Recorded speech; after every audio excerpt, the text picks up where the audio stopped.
give updates to the city council monthly, and I'd be happy to give you updates as well on the properties we have written up for grass, weeds, junk, etc. This past month alone, I'm sorry to report it, but we've sent out 142 grass letters overall throughout the city, and approximately 11 junk violations. So, and pretty much with the junk violations, people have responded well and cleaned up well. If they ask for more time, I usually give them more time. I'm happy to work with them. And for the most part, people have been cooperative. So it's just unfortunate that a couple have not. So, but in return, you know, we've had success with it. So, and that's all I have. Thank you. Number 3, other items of interest from Plan Commission members.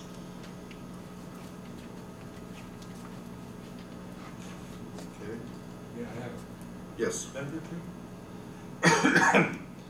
You all may remember a while back, and I don't remember what a while back was, Larry McCammons brought in before you a proposed subdivision, Park Estates, on the south side of Park Road.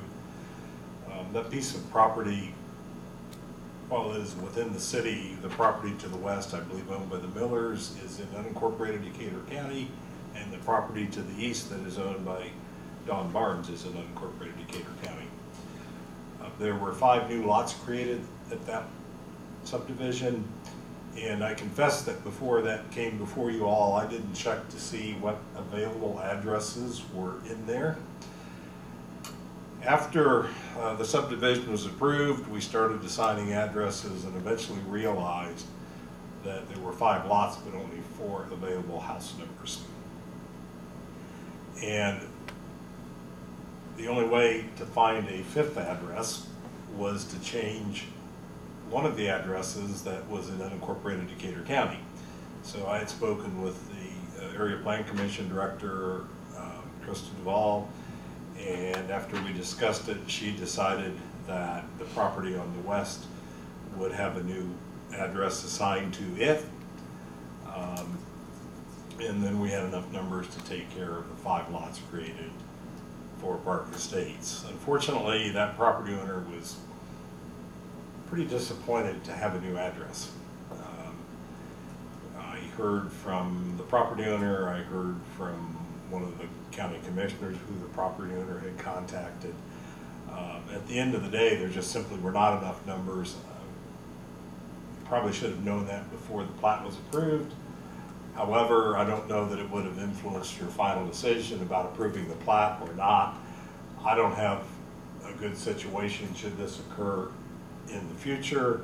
It's a very unusual situation because rarely would we ever have where both ends of that subdivision fell under the jurisdiction of Decatur County rather than the city itself. I just bring it to your attention in the future. We'll try and be more attentive to see when this happens. If you all have any ideas on ways to avoid this. What was the gap on the numbers? I don't remember the number range, but there were literally 4 available addresses in 500 foot of frontage.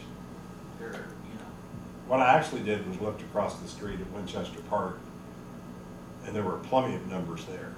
But the north side of the city, the south side is unincorporated county. Well, of course, that was a single property.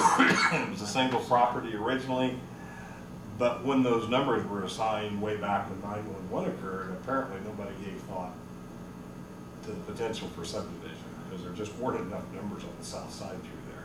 Okay. So, you know about it? You have great ideas, let me know. Otherwise, when we encounter this in the future, likely will come before you all and say there's not enough numbers and somebody's has to change, and you'll do whatever you think's the right thing to do. All right. Thank you. Any other items of interest for Plan Commission? Having heard none, I take a motion to adjourn. So moved. Motion from Roy, do I second? I'll second. Motion second by Steve. Done.